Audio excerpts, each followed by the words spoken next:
Imagina estar de pie frente a la institución que construiste con tus propias manos. El lugar donde dejaste tu juventud. Donde cada ladrillo lleva tu nombre aunque nadie pueda verlo. Ahora imagina que te cierran la puerta en la cara. Te niegan la entrada. Te dicen que no perteneces ahí. Esta es la historia de Carmen Aguirre. Una mujer que creó un legado educativo solo para ver cómo intentaban borrarlo de la historia.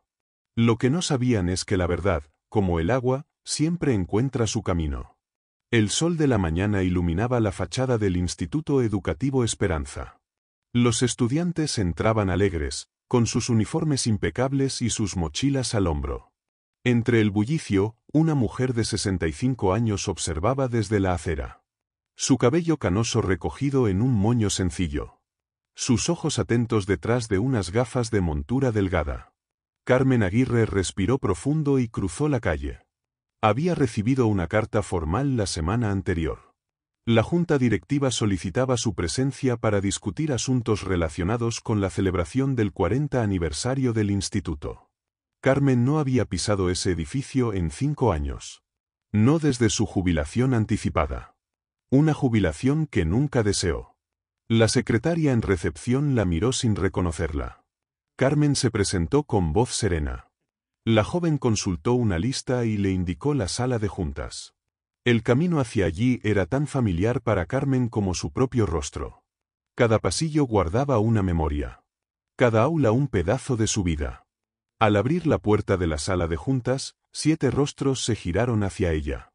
Solo reconoció a 3. El resto eran desconocidos. Jóvenes ejecutivos con trajes caros y sonrisas estudiadas. El director actual, Javier Méndez, se levantó para saludarla. Señora Aguirre, gracias por venir. Por favor, tome asiento. Carmen se sentó con la espalda recta. Sus manos descansaban sobre su regazo sin mostrar nerviosismo. Aunque por dentro su corazón latía acelerado. Como sabe, estamos organizando la celebración del 40 aniversario del instituto, comenzó Méndez con tono formal. Será un evento importante. Tendremos la presencia del ministro de Educación y varios medios de comunicación. Carmen asintió en silencio.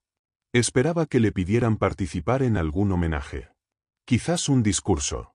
Después de todo, ella había sido directora durante 25 años. Hemos estado revisando los archivos históricos del instituto, continuó una mujer joven que se presentó como la nueva jefa de Relaciones Públicas.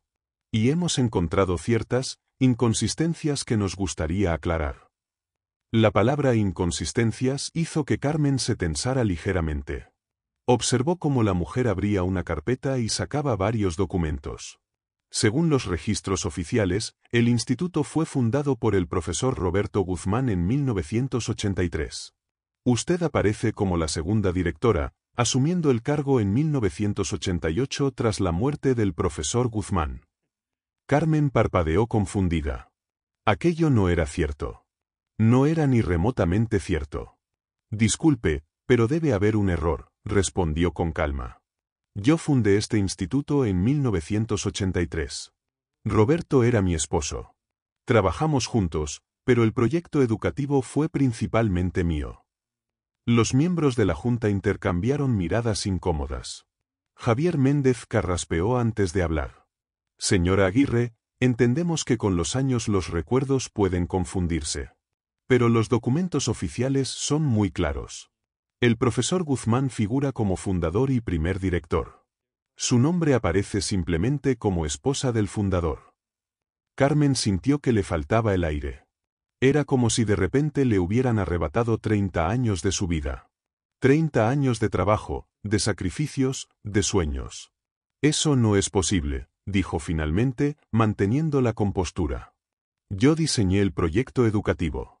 Yo conseguí los fondos iniciales vendiendo la casa que heredé de mis padres. Yo contraté a los primeros maestros. Entendemos su confusión, dijo otro miembro de la junta con tono condescendiente. Seguramente usted colaboró de manera significativa. Pero los documentos legales no mienten. Carmen recordó aquel día de 1983. Roberto había ido solo al Ministerio de Educación para registrar los papeles porque ella estaba en casa, enferma con una gripe terrible. Habían acordado que él llevaría todos los documentos ya firmados por ambos. Me gustaría ver esos documentos, solicitó Carmen.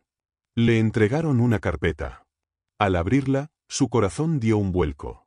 Allí estaba la solicitud de apertura del instituto. Con la firma de Roberto como único fundador. Su nombre aparecía en una nota al pie como cónyuge. Esto no puede ser, murmuró Carmen. Nosotros firmamos juntos los documentos originales. Como le decimos, con el tiempo los recuerdos pueden distorsionarse, insistió Méndez. Lo importante ahora es preparar la celebración del aniversario. Queríamos informarle personalmente que honraremos la memoria del profesor Guzmán como fundador único del instituto. Carmen cerró la carpeta lentamente. Su mente trabajaba a toda velocidad. Entendía lo que estaba sucediendo. No era un error. Era una decisión deliberada. Querían una historia limpia. Un solo fundador. Un hombre. Era más simple, más comercial, más fácil de vender. ¿Y cuál sería mi papel en esta celebración?, preguntó con voz controlada. Por supuesto, reconoceremos sus años como directora. Tendrá un lugar en la ceremonia junto a los otros exdirectores. Carmen se puso de pie con dignidad. No iba a suplicar. No iba a hacer una escena. No allí. Gracias por la invitación. Les haré saber si podré asistir. Salió de la sala con paso firme. Nadie la acompañó a la puerta. En el pasillo, se detuvo frente a un mural que mostraba la historia del instituto. Allí estaba la fotografía de la inauguración. Roberto y ella cortando la cinta. Pero el pie de foto solo mencionaba a Roberto Guzmán como fundador. Su nombre ni siquiera aparecía. Al llegar a su casa, Carmen se sentó en su estudio rodeada de libros y recuerdos. Las lágrimas que había contenido finalmente brotaron libres. No lloraba por vanidad herida. Lloraba por la injusticia. Por el intento de borrarla de su propia historia. Después de unos minutos, se secó las lágrimas con determinación. Se levantó y fue hasta el armario del fondo. Allí guardaba cajas con documentos antiguos. Comenzó a buscar frenéticamente. Tenía que haber pruebas. Ella sabía que existían. En la tercera caja encontró lo que buscaba. Un cuaderno de tapas azules. Su diario de aquellos años. Lo abrió con manos temblorosas y comenzó a leer. 15 de enero de 1983. Hoy firmamos los papeles para la compra del terreno. Roberto está nervioso por la hipoteca, pero yo sé que valdrá la pena. Los planos que he diseñado contemplan 12 aulas para empezar. El arquitecto me ha dicho que soy demasiado ambiciosa, pero tengo claro el instituto que quiero crear. Carmen pasó páginas y más páginas. Cada entrada detallaba meticulosamente el proceso de creación del instituto. Sus reuniones con posibles profesores. El diseño del currículo. Las noches en vela redactando el proyecto educativo. Entre las páginas del diario encontró algo más. Fotografías. Documentos originales. Recibos a su nombre. Y lo más importante, una copia del acta de constitución con ambas firmas, la suya y la de Roberto, como cofundadores. Se quedó mirando ese documento largo rato. ¿Por qué la versión oficial era diferente? ¿Qué había pasado con este documento? Su teléfono sonó, interrumpiendo sus pensamientos. Era su hija, Laura. Mamá, ¿cómo te fue en la reunión? Carmen le contó todo. Cada detalle de aquella humillante experiencia. Al terminar, hubo un largo silencio al otro lado de la línea. Voy para allá, dijo finalmente Laura con voz decidida. Y voy a llamar a Miguel. Una hora después, Carmen tenía en su sala a sus dos hijos. Laura, abogada de 40 años, y Miguel, periodista de 38. Ambos observaban los documentos esparcidos sobre la mesa. Es indignante, dijo Laura, revisando el acta de constitución original. Esto prueba que tú también eras fundadora. Tenemos base para una demanda. No quiero demandar al instituto, respondió Carmen con calma. Es como demandar a un hijo. Entonces, intervino Miguel, contemos la verdadera historia. Tengo contactos en varios medios. Podemos hacer que se sepa la verdad. Carmen miró a sus hijos con orgullo. Se parecían tanto a ella en su sentido de la justicia. Pero también en su impulsividad. Ella necesitaba pensar con claridad. Antes de hacer nada, dijo, necesito entender qué pasó con los documentos originales. Necesito hablar con alguien que estuviera allí en aquella época. Carmen recordó a Margarita Soto, la secretaria que había trabajado con ella durante los primeros 15 años del instituto. Se habían distanciado con el tiempo, pero seguramente ella recordaría la verdad. Al día siguiente, Carmen la visitó en su pequeña casa a las afueras de la ciudad. Margarita, ahora una mujer de 70 años, la recibió con sorpresa y cierta incomodidad. Carmen, qué sorpresa verte después de tantos años. Sentadas en la pequeña sala, con tazas de té entre las manos, Carmen fue directa al grano. Margarita, necesito que me digas qué pasó con los documentos originales de la fundación del instituto. Los que firmamos Roberto y yo como cofundadores. Margarita bajó la mirada. Sus manos temblaron ligeramente. Yo siempre me pregunté si algún día vendrías a preguntarme por eso. Carmen contuvo la respiración. Así que Margarita sabía algo. Fue poco después del fallecimiento de Roberto, continuó la antigua secretaria. El subdirector de entonces, Ernesto Vidal, me pidió los documentos originales. Dijo que necesitaba hacer unas copias para el archivo. Cuando los devolvió, noté que algo había cambiado. Pero no me atreví a decir nada. Vidal era intimidante. ¿Estás diciendo que falsificaron los documentos?, preguntó Carmen, incrédula. No lo sé con certeza. Pero los documentos que devolvió no eran exactamente iguales a los originales. Y poco después, la narrativa sobre la fundación del instituto comenzó a cambiar. Roberto pasó a ser mencionado como el único fundador. Tu papel se fue diluyendo. Carmen recordó a Ernesto Vidal. Un hombre ambicioso que siempre había estado a la sombra de Roberto. Que nunca había aceptado bien que ella asumiera la dirección tras la muerte de su esposo. ¿Por qué no me lo dijiste?, preguntó Carmen con un dejo de dolor en la voz. Tenía miedo, confesó Margarita con vergüenza. Vidal amenazó con despedirme si hablaba. Yo era madre soltera. Necesitaba el trabajo. Carmen asintió. Entendía el miedo. No podía culpar a Margarita. Pero ahora estoy dispuesta a testificar, añadió la anciana con firmeza. Estoy dispuesta a contar lo que vi. Carmen regresó a casa con sentimientos encontrados. Por un lado, la indignación por el engaño deliberado. Por otro, la determinación de restaurar la verdad. Esa noche, reunida nuevamente con sus hijos, tomaron una decisión. No irían directamente a los medios. Primero intentarían un acercamiento más diplomático. Vamos a escribir una carta formal a la junta directiva, propuso Laura. Expondremos las pruebas y solicitaremos una rectificación pública. La carta fue enviada al día siguiente, junto con copias de todos los documentos originales y una declaración firmada por Margarita Soto. La respuesta no se hizo esperar. La junta solicitaba una nueva reunión con Carmen. Esta vez, al entrar en la sala de juntas, Carmen notó un ambiente distinto. Más tenso. Más defensivo. Javier Méndez la recibió con frialdad.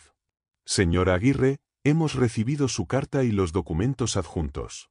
Debo decir que nos ha sorprendido el tono amenazante. No hay ninguna amenaza en mi carta, respondió Carmen con calma. Solo una solicitud de rectificación basada en pruebas. Estos documentos que usted presenta podrían ser fácilmente cuestionados. Intervino un hombre que se identificó como el asesor legal. Un diario personal no tiene valor jurídico. Y esta supuesta acta original podría ser una falsificación. Carmen mantuvo la compostura aunque sentía como la ira crecía en su interior. Tengo una testigo dispuesta a declarar sobre la manipulación de los documentos originales. Y tengo más pruebas que no he presentado aún. ¿Nos está amenazando con un escándalo público?, preguntó Méndez con evidente molestia. Les estoy ofreciendo la oportunidad de corregir un error histórico antes de que sea expuesto públicamente, respondió Carmen con firmeza. Hubo un intercambio de miradas entre los miembros de la Junta. Finalmente, la jefa de Relaciones Públicas habló. Entendemos su posición, señora Aguirre. Pero debe comprender que cambiar la narrativa oficial a estas alturas generaría confusión. La imagen del profesor Guzmán como fundador único está establecida en la mente del público. La verdad nunca genera confusión, replicó Carmen. Solo la mentira lo hace. La reunión terminó sin acuerdo. Carmen salió del instituto con la certeza de que no rectificarían voluntariamente. Era hora del plan B. Los siguientes días fueron intensos. Miguel utilizó sus contactos para investigar más a fondo. Descubrió que Ernesto Vidal, el hombre que aparentemente había alterado los documentos, ahora era un influyente asesor educativo con conexiones políticas. También averiguó algo más inquietante: la celebración del aniversario estaba vinculada a la aprobación de un importante subsidio gubernamental. Quieren presentar una historia limpia y simple, explicó Miguel a su madre y hermana. Un solo fundador, una línea clara de sucesión. Es más atractivo para las autoridades que aprobarán el subsidio. Es despreciable, comentó Laura indignada. Están dispuestos a falsificar la historia por dinero. Carmen guardó silencio, pensativa. No se trataba solo de dinero. Se trataba de poder, de control de la narrativa. De quién tenía el derecho de contar la historia. Vamos a contar nuestra versión, dijo finalmente. Pero lo haremos bien. Con la ayuda de Miguel, Carmen contactó a antiguos profesores y alumnos de los primeros años. Muchos recordaban perfectamente el papel fundamental que ella había jugado en la fundación y desarrollo del instituto. Recogieron testimonios, fotografías, recuerdos. Mientras tanto, Laura preparaba un documento legal detallando todas las irregularidades encontradas y las evidencias que respaldaban el papel de Carmen como cofundadora. Faltaba una semana para la gran celebración cuando el primer artículo apareció en un importante diario nacional. El titular era contundente: la verdadera fundadora del Instituto Esperanza, la historia no contada de Carmen Aguirre. El artículo, firmado por un respetado periodista amigo de Miguel, detallaba meticulosamente cómo Carmen había sido sistemáticamente borrada de la historia oficial del instituto. Incluía testimonios de antiguos profesores, fotografías de la época y fragmentos del diario de Carmen que documentaban el proceso de creación. El impacto fue inmediato. Otros medios recogieron la historia. Antiguos alumnos comenzaron a compartir en redes sociales sus recuerdos de Carmen como la verdadera alma del instituto. Se generó un movimiento espontáneo de apoyo bajo el hashtag #Justicia para Carmen. La junta directiva guardó silencio durante 2 días. Al tercero, Carmen recibió una llamada de Javier Méndez solicitando una reunión urgente. Esta vez, el ambiente en la sala de juntas era completamente diferente. Los rostros que antes mostraban condescendencia ahora reflejaban preocupación. Señora Aguirre, comenzó Méndez con tono conciliador, hemos analizado nuevamente la situación a la luz de las recientes informaciones publicadas. Querrá decir a la luz de la verdad que ha salido a relucir, corrigió Carmen con suavidad. Como sea, continuó Méndez, incómodo. La Junta ha decidido que lo mejor para todos es llegar a un acuerdo amistoso. Estoy escuchando. Estamos dispuestos a reconocer oficialmente su papel como cofundadora del instituto junto con el profesor Guzmán. Se modificarán todos los registros históricos oficiales. Y por supuesto, tendrá un lugar de honor en la celebración del aniversario. Carmen sopesó la oferta. Era lo que había buscado desde el principio.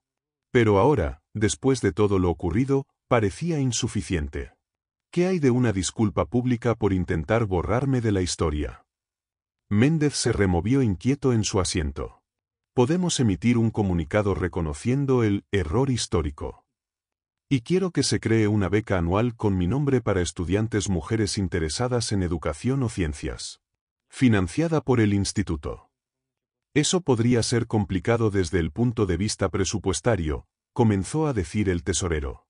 No tanto como la publicidad negativa que están recibiendo, intervino Laura, que acompañaba a su madre. O como una posible demanda por falsificación de documentos. La negociación continuó durante 2 horas más. Al final, se llegó a un acuerdo que satisfacía a Carmen. Sería reconocida oficialmente como cofundadora. Se crearía la beca anual con su nombre. Y habría una disculpa pública, aunque cuidadosamente redactada para no mencionar directamente la manipulación deliberada de los documentos. El día de la celebración del aniversario, el instituto lucía espléndido. Banderas, flores, estudiantes con uniformes impecables. Carmen llegó acompañada por sus hijos. Muchos antiguos alumnos se acercaron a saludarla. Algunos profesores jubilados la abrazaron con cariño. En el escenario principal, junto a las autoridades, había dos grandes fotografías, la de Roberto Guzmán y la de Carmen Aguirre. Debajo, una placa que los identificaba como fundadores del Instituto Educativo Esperanza. Cuando llegó su turno de hablar, Carmen se acercó al micrófono con paso firme. Miró al público durante unos segundos antes de comenzar. Hace 40 años, Roberto y yo teníamos un sueño. Un sueño educativo. Queríamos crear un espacio donde los jóvenes pudieran crecer no solo en conocimientos, sino también en valores. No fue fácil. Hubo obstáculos, sacrificios, momentos de duda. Pero cada vez que veíamos a un estudiante aprender, cada vez que presenciábamos ese momento mágico en que una mente joven se ilumina con una nueva idea, sabíamos que todo el esfuerzo valía la pena. Hizo una pausa y recorrió con la mirada a los asistentes. Allí estaban, entre el público, algunos miembros de aquella junta que había intentado borrarla de la historia. Recientemente tuve que luchar por mi lugar en la historia de este instituto. No lo hice por vanidad personal. Lo hice porque creo que la verdad importa. Porque creo que cada persona merece reconocimiento por su trabajo. Y sobre todo, porque creo que necesitamos mostrar a las nuevas generaciones, especialmente a las niñas y mujeres jóvenes, que sus contribuciones son valiosas. Que no deben permitir que nadie las borre de la historia que ellas mismas han ayudado a escribir. Un aplauso espontáneo interrumpió sus palabras. Carmen vio lágrimas en los ojos de muchos asistentes. Incluso algunos miembros de la Junta aplaudían ahora con genuina emoción. El verdadero legado del Instituto Esperanza no son los edificios, ni los reconocimientos, ni siquiera los resultados académicos. El verdadero legado son las vidas que hemos tocado. Los estudiantes que han pasado por estas aulas y ahora construyen un mundo mejor. Ese era nuestro sueño original. Y me enorgullece ver que sigue vivo. Al terminar su discurso, el público se puso de pie. El aplauso fue ensordecedor. Carmen miró a sus hijos, que aplaudían con orgullo. Miró a los estudiantes actuales, que quizás por primera vez entendían realmente la historia de su escuela. Y sintió una profunda paz interior. Después de la ceremonia, mientras caminaba por los pasillos del instituto, un grupo de niñas de unos 12 años se acercó a ella. ¿Es usted la señora Aguirre? ¿La fundadora?, preguntó una de ellas. Sí, soy yo, respondió Carmen con una sonrisa. Nuestra profesora nos contó su historia, dijo otra niña. Nos dijo que usted luchó para que se reconociera su trabajo. Es verdad. Cuando sea grande quiero ser como usted, afirmó una tercera niña con determinación. Quiero crear algo importante y no dejar que nadie me quite el mérito. Carmen sintió que los ojos se le llenaban de lágrimas. Se agachó para quedar a la altura de las niñas. Lo importante no es el reconocimiento, les dijo suavemente. Lo importante es hacer lo correcto. Es crear algo que ayude a los demás. El reconocimiento llegará tarde o temprano si lo que haces tiene valor. Pero usted luchó por el reconocimiento, observó la primera niña. Luché por la verdad, corrigió Carmen. Y esa es una batalla que siempre vale la pena. Las niñas se despidieron con sonrisas. Carmen las observó alejarse, pensando en todas las batallas que esas jóvenes tendrían que librar en el futuro. Esperaba que su historia les diera fuerzas cuando las necesitaran. Al salir del instituto, Carmen se detuvo un momento para contemplar el edificio. Ya no sentía amargura. Solo gratitud por haber podido recuperar su lugar en la historia. Y una profunda satisfacción al saber que su lucha había servido para algo más grande que ella misma. Había servido para demostrar que la verdad, aunque a veces tarde, siempre encuentra su camino. Mientras se alejaba, una suave brisa primaveral agitó las banderas del instituto. Carmen sonrió. Había ganado algo más valioso que un reconocimiento oficial. Había ganado el derecho a ser recordada como realmente era, no solo como la esposa de alguien, no solo como una directora más, sino como la mujer visionaria que había dado vida a un sueño educativo que ahora, 40 años después, seguía transformando vidas. Y quizás esa era la mayor victoria posible. La certeza de que su legado perduraría mucho más allá de su nombre en una placa. Perduraría en cada estudiante que pasara por esas aulas. En cada vida tocada por la educación que ella había ayudado a crear. Porque al final, eso es lo que realmente importa. No quién se lleva el crédito, sino el impacto positivo que dejamos en el mundo. Y Carmen Aguirre, la directora humillada, la fundadora negada, finalmente había recuperado no solo su lugar en la historia, sino también la paz de saber que su vida había tenido un propósito que nadie podría borrar jamás.